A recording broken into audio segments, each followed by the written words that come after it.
Hello mga guys! Good morning, good morning! Narito na naman po tayo sa ating munting kusina. Hello! Kamusta po kayo mga guys? Mga followers ko po dyan, mga friends. Ayan, yung pong aking mga pina-follow din. Okay guys, today magluluto po tayo ng canton. Ayan, pansit canton gisado. Okay guys, ayan. Ito po guys, oh, 2 kilo po yan guys. Ayan. Okay, at kanina po nagprito na rin po tayo ng fried chicken. Ayan. Kasi po may nagpaluto po sa akin sa nanay po sa daycare. Ayan, birthday po kasi nung kanyang alaga. Ayan, magbe-birthday po siya sa school.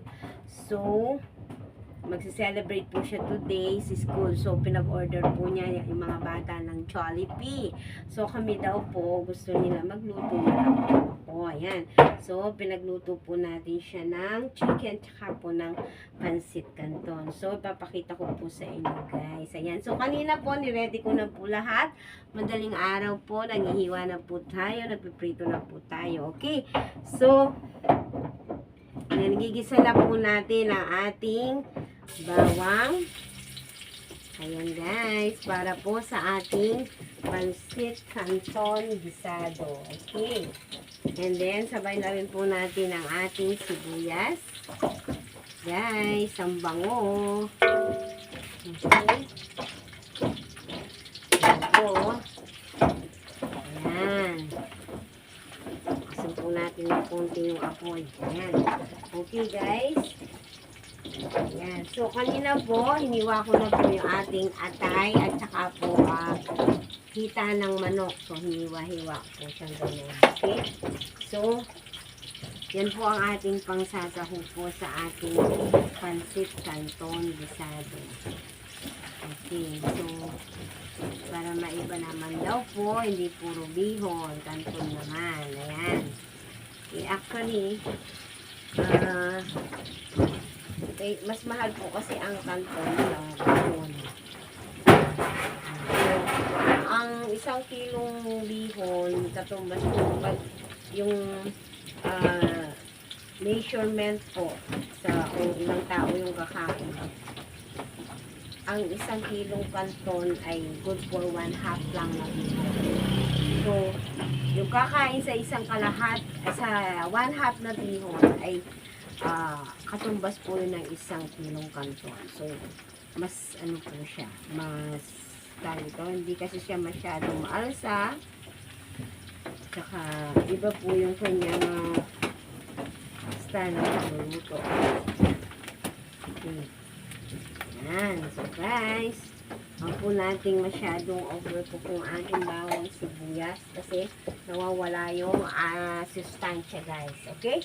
So, sasahog na po natin ang ating atay at ang ating manok. Ayan, guys. Okay? Medyo prito-prito po natin siya sa ating bawang at sibuyas. Ayan. Pinakulo po natin yan, guys. At ito po ang ating pinagpakuluan. Mamaya pagsasabaw po natin sa ating canton. Malasa po yun, guys. Ayan. Lahat ng lasa po ng ating manok at ng ating atay na napunta po sa sabaw. Okay? Yan po, guys. So, igisa-gisa lang po natin siya hanggang sa medyo golden brown siya, guys. Ayan. Okay po. Ayan na po, guys. Medyo nakalansik na po siya.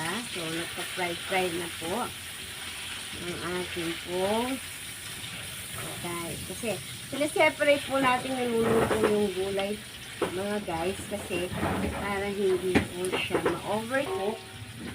Tsaka, masarap po yung gulay. Crunchy. Okay, lalagyan na po natin ng paminta, guys. Masarap, maraming paminta. Okay. At ang ating pong nor seasoning. Ayan. Okay. Lagyan din po natin siya ng konting oyster sauce. Yung iba po mamaya dito sa bawang. Ayan. Okay. And then, mix.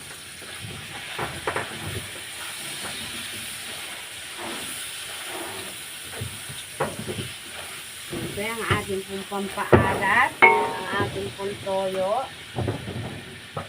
Masyadong maalat guys kasi ang kanton ay maalat.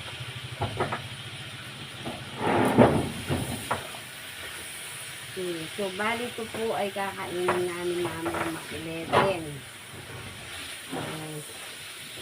Ito guys, so. Ayan, okay. And then, ilagay na po natin ang ating guys, carrots. Unahin po natin yung carrots kasi medyo matigas ito eh.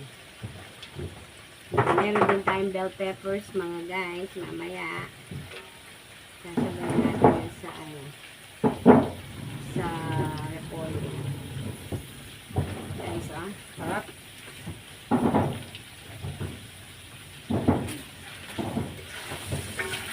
Okay.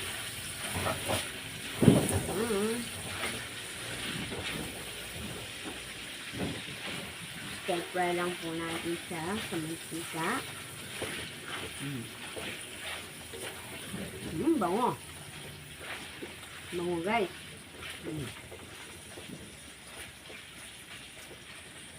Okay. Takpan po muna natin siya para maluto po ang ating carrots.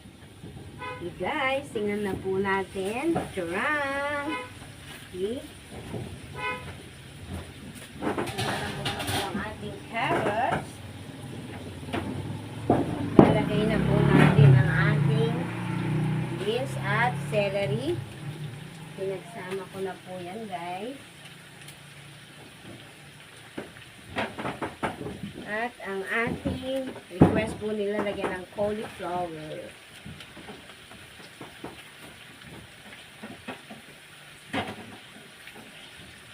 Lagay na rin natin yung ating bell peppers.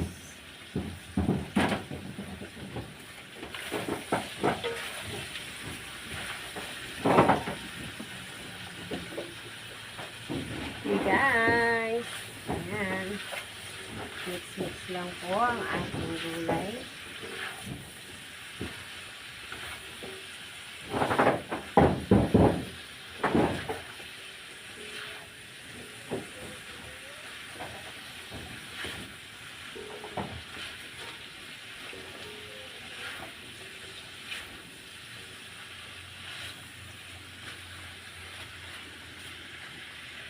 Okay guys. Kukuha po tayo ng konting sabaw dito sa ating pinagpakuluan. Para po maluto po yung ating ibang gulay.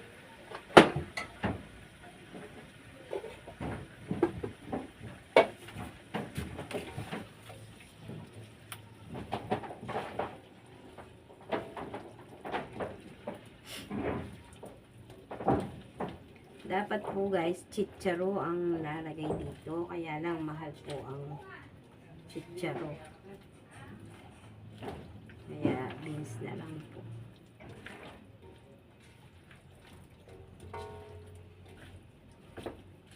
Okay. So tatakpan po muna natin. At atin po siyang hayaan maluto. Ayan guys. Okay. Okay guys. Tatanggalin po muna natin yung gulay nito guys.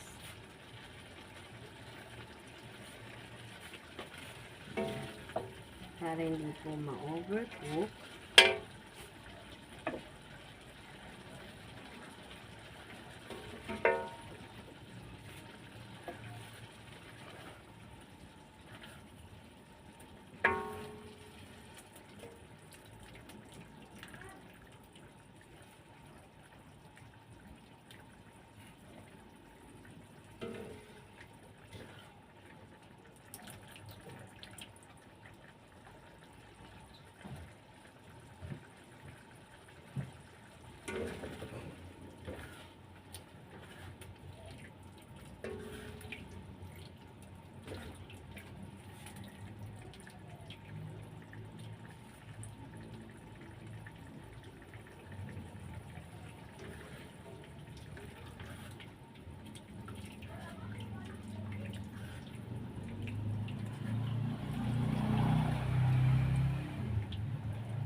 Okay guys, ngayon ilagay naman po natin ang ating repolyo. Yan guys. Okay. Takpan po muna natin.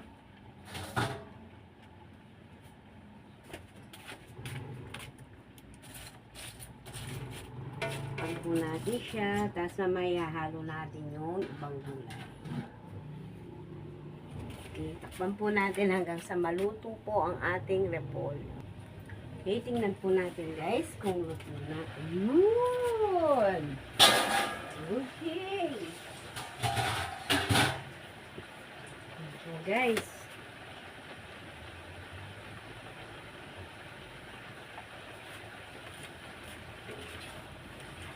Ayan. Kasi po pag nilagay natin agad kanina, sabi ko, hindi po magkakasya. Okay. And then, lagay po natin uli ang ating gulay. I-mix po natin.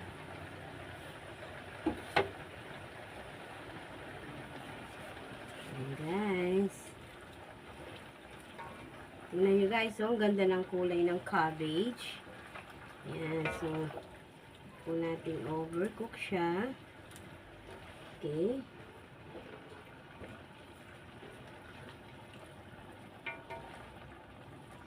Sa gulay pa lang guys, solve na. Yan.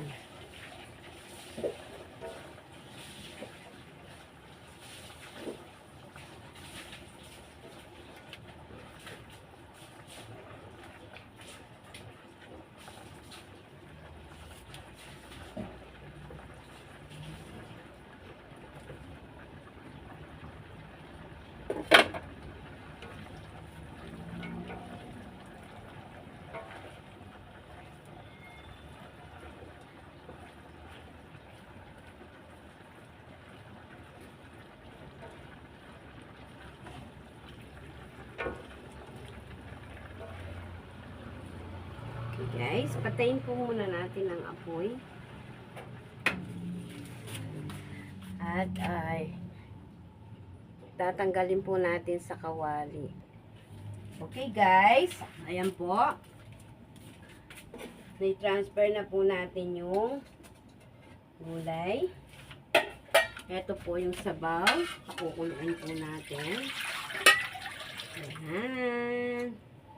So, dahil marami-rami po ito, dagdagan po natin ng konting tubig.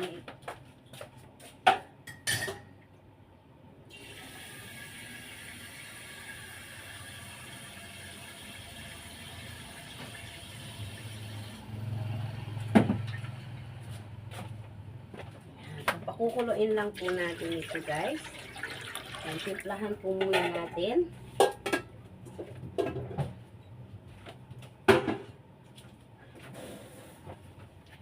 Okay. Lagay po natin yung ating natitirang oyster sauce.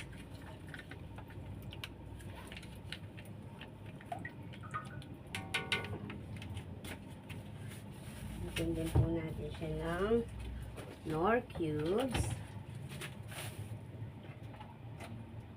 At ang ating pong Knorr seasonings. Okay.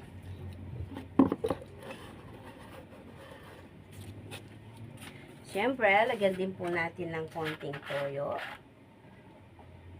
Konti lang po, huwag maalat. Ayan. Okay. And then, lagyan po natin ng paminta. Ayan. Okay. Guys. So, halo-haloin po muna natin.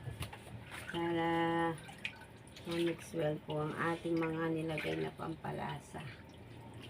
Okay, pag kumulo na po ito guys, lalagay na po natin ang kanton.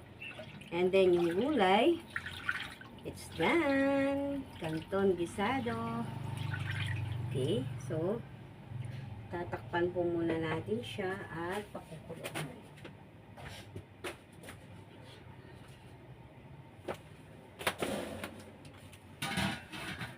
Okay. Okay guys, tingnan po natin kung kumukulo na. Okay, yun po.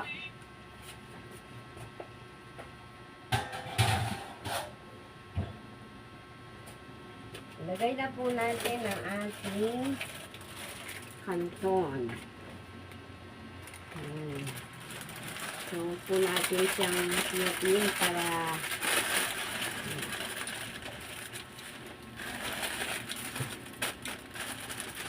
okay.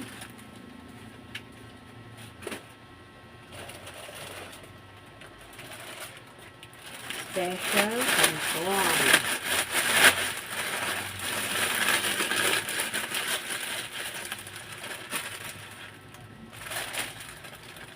Kaya, ipit.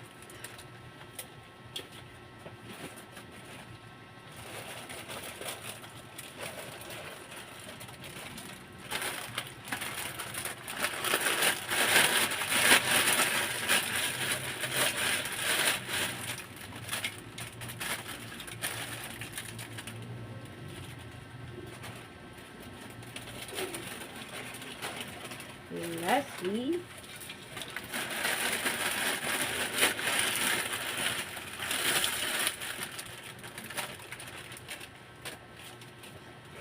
okay.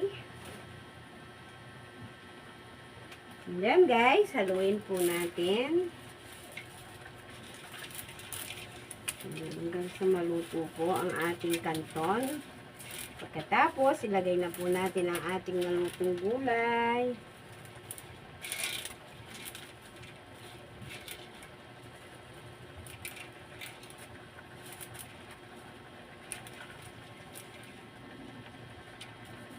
Ayok po siyang putulin guys kasi para pag sinandok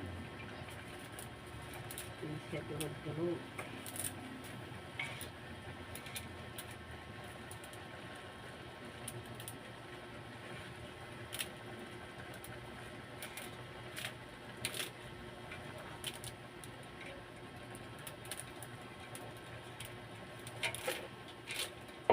Manila po pa.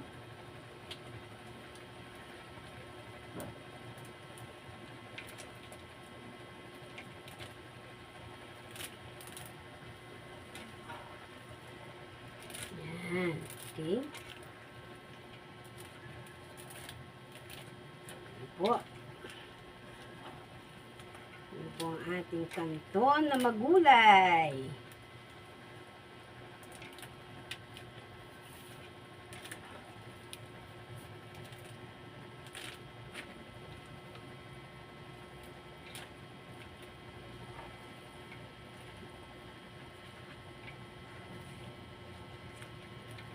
So, ayan lang po nating maluto guys, ang ating pong kanton.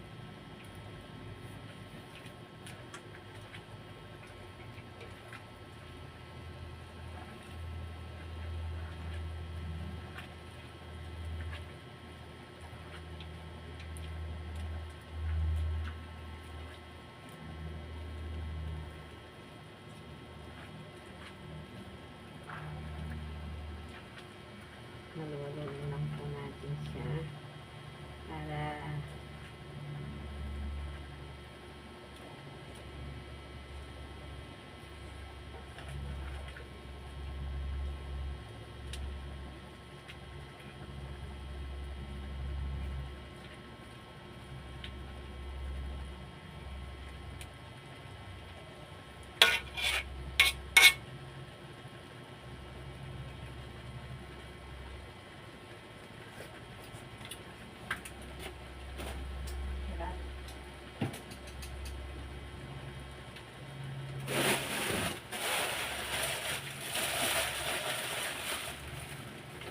may isa ako tayo doon. Meron. Okay, doon, diretso na.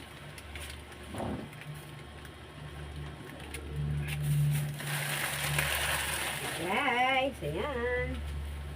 Sarap ng kanton. Actually ako guys, hindi po ako mahilig sa mga yung hindi sobra. Mga pansit, ganun.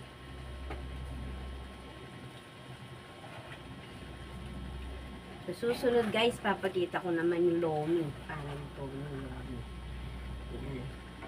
So, sa church namin kasi, pag may feeding kami guys, niluluto ko po yung lomi.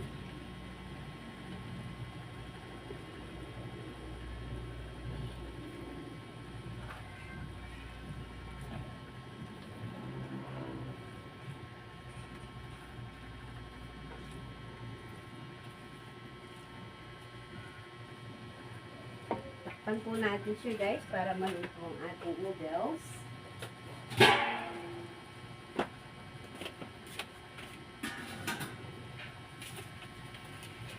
Okay.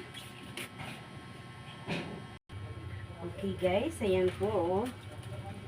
Luto na po ang ating kanton.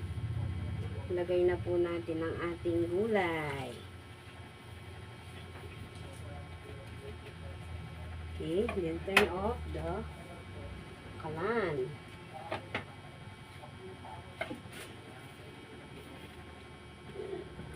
Halu-haluin po natin ito guys, and then request po ng ating nagpaluto ay i-repack po siya sa styro together with the fried chicken.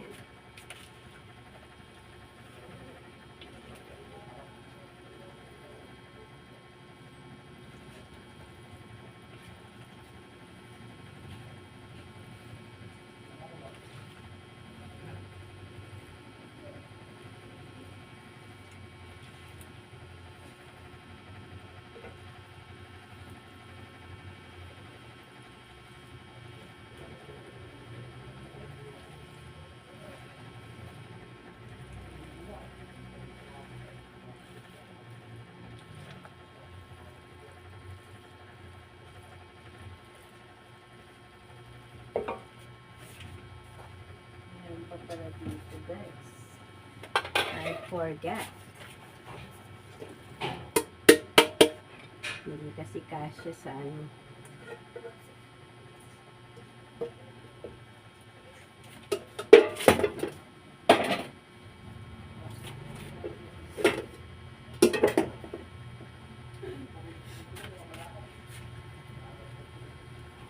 Ang sarap guys, oh, magulay.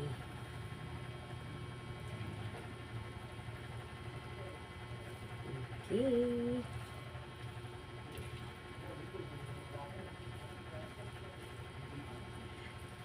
Okay. That's all for now. Ayan po ang ating vlog for today. Canton gisado. Ayan guys, okay? So sana nagustuhan nyo po ang ating video. Don't forget to like, share, and comments po sa ating pong videos. Ayan. So kung meron po kayong blessings, ayan, mag-share din po kayo ng stars sa akin.